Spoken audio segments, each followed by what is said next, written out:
મટનના પાયાની રેસીપી જે ખાવામાં ખૂબ જ સરસ લાગશે, નાના મોટા સૌને ખૂબ જ ભાવશે। તો તમે આ રીતે મારા રીતે બનાવશો પાયાની રેસીપી તો તમારા ઘરના સૌને ખૂબ જ ગમશે। પાયા બાફવાની કોઈ પણ પ્રકારની ઝંઝટ વગર સ્વાદમાં લાજવાબ આજે આપણે પાયાની રેસીપી બનાવીશું। તો ચાલો આપણે રેસીપી બનાવવાનું શરૂ કરીએ। એના માટે અહીં મેં પાયા લઈ લીધેલા છે, મોટાના પાયા લીધેલા છે, સરસ રીતે એને સાફ કરી લીધા છે। ફ્રેન્ડ્સ, જો એના ઉપર વાળ વધારે હોય તો ઘઉંનો લોટ નાખી દેવાનો 1 વાટકી જેટલો અને એને સરસ રીતે રગડી લેવાનું તો બધાય વાળ નીકળી જશે અને 10 મિનિટ રહેવા દઈને એને સરસ પાણીથી ધોઈ લેવાનું એટલે પાયા એકદમ ચોખ્ખા થઈ જશે, એના ઉપર બિલકુલ વાળ નહીં રહે। મેં એને સરસ રીતે 2 થી 3 વખત ધોઈને લઈ લીધા છે। અહીં ખડા મસાલા લીધેલા છે, 1 બાદિયાનું ફૂલ, 2 તજ, 2 થી 3 તેજપત્તા, 3 લોંગ અને 3 હળી ઇલાયચી એટલે લીલી ઇલાયચી અને 4 મેં મરી લીધેલા છે અને 3 મોટી સાઇઝના પ્યાજને આ રીતે નાના નાના ટુકડામાં કાપીને લઈ લીધા છે અને 2 મોટા ચમચી મેં અદરક લસણનું પેસ્ટ એટલે આદું લસણ અને 2 ચમચી મેં લાલ મરચું પાવડર, 1 નાની ચમચી હળદી પાવડર અને 2 મોટી ચમચી મેં ધાણા જીરું પાવડર સ્વાદ મુતાબિક આપણે મીઠાનો ઉપયોગ કરીશું। સૌથી પહેલાં 2 મોટા ચમચા કુકરમાં મેં તેલ લઈ લીધેલું છે, એમાં આપણે જે ખડા મસાલા લીધેલા છે બધા જ એડ કરી દઈશું અને એને 1 થી 2 સેકન્ડ સુધી સોટે કરીશું અને તરત જ એમાં આપણે જે પ્યાજ કાપીને લીધેલા છે એ એડ કરી દઈશું। પ્યાજને આ રીતે બારીક બારીક ચોપ કરવાના જેથી જલ્દી એ ગળી જાય। હવે એને આપણે સરસ રીતે મિક્સ કરીને ગોલ્ડન ફ્રાય કરીશું। વધારે પડતા ગોલ્ડન એટલે કે ડાર્ક કલર નહીં કરીએ, જો હું તમને બતાવી દઉં બસ એ જ રીતનો આપણે કલર લાવીશું, છે ને લાઇટ ગોલ્ડન। આના કરતાં થોડો તમે ડાર્ક કરશો તો પણ ચાલશે અને જો વધારે પડતો કરશો તો પછી શાકમાં તમને આખા પ્યાજ દેખાશે એટલે વધુ પડતો ડાર્ક કલર ના કરતા।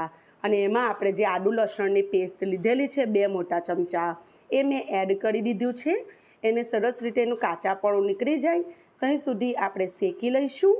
પછી આપણે એમાં પાવડર મસાલામાં 2 ચમચી લાલ મરચું પાવડર, 3 ચમચી અથવા 2 મોટી ચમચી ધાણા જીરું પાવડર અને 1 નાની ચમચી હળદી પાવડર નાખીને પાણી નાખી દઈશું જેથી મસાલા બળે ના અને સરસ રીતે એને મિક્સ કરી લઈશું। આ પ્રોસેસ બહુ જ અગત્યની છે ફ્રેન્ડ્સ। આપણે થોડું થોડું પાણી નાખતા જઈશું અને 5 થી 7 મિનિટ સુધી આ રીતે આપણે મસાલાને સતત હલાવતા જઈને શેકી લઈશું જેથી આપણા પ્યાજ છે તે આપણા શાકમાં આખા ના દેખાય પાયામાં અને એક રસ થઈને આપણું પાયાનું સાલન બનીને તૈયાર થાય। જુઓ થોડું થોડું પાણી હું એડ કરું છું અને એને હલાવતી જાઉં છું। એવું લગભગ 5 થી 7 મિનિટ સુધી કરવાનું જેથી સરસ રીતે બધા જ મસાલા શેકાઈ જાય। હવે જુઓ સરસ રીતે બધા મસાલા શેકાઈ ગયા છે, તેલ પણ છૂટું થઈ ગયું છે તો એમાં આપણે ધોયેલા ચોખ્ખા કરેલા પાયા છે એ એડ કરી દઈશું।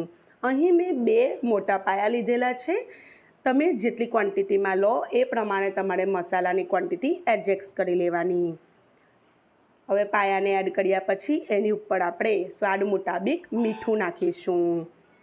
મીઠું તમારે જોઈને નાખવાનું, વધારે પડતું નહીં નાખી દેવાનું અને સરસ રીતે પાયાની સાથે બધા જ મસાલાનું કોટિંગ કરીશું અને 5 થી 10 મિનિટ સુધી એને આ રીતે પાયા સાથે આપણે સરસ મિક્સ કરી લઈશું।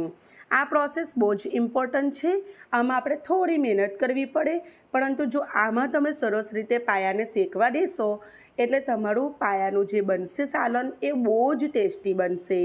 એટલે આ પ્રોસેસમાં બિલકુલ ઉતાવળ ના કરતા સરસ રીતે મીડિયમ ગેસ પર એને તમે બૂનતા રહેજો એટલે કે મિક્સ કરતા રહેજો મસાલાની સાથે જેથી મસાલાનું બધું જ ફ્લેવર પાયામાં ઉતરી જાય। હવે જુઓ મેં 5 થી 10 મિનિટ સુધી એ પ્રોસેસ કરી પછી એમાં પાણી નાખું છું।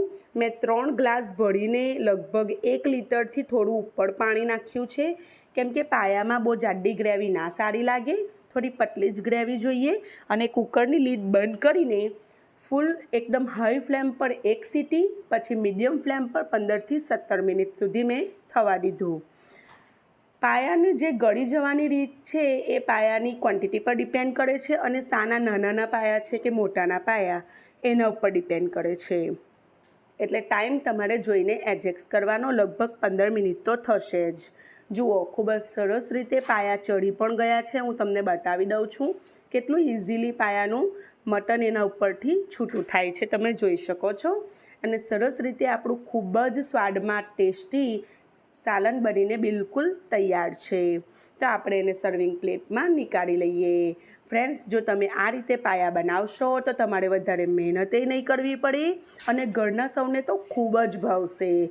તમે આ રીતે જરૂરથી એક વખત ટ્રાય કરજો અને તમને આ રેસીપી કેવી લાગી એ કમેન્ટ સેક્શનમાં બતાવજો. અને ગમે તો લાઈક કરજો, ના ગમે તો ડિસલાઈક કરજો. અને મને વિશ્વાસ છે કે તમને જરૂરથી ગમશે. અને હજુ સુધી જો આપણી ચેનલને સબસ્ક્રાઈબ ના કરી હોય તો લાલ રંગનું સબસ્ક્રાઈબનું બટન જરૂરથી દબાવજો. તમારા માટે જ આ ચેનલ છે. મહેનત મારી, પસંદ તમારી. ફરી મળીશું. આવજો.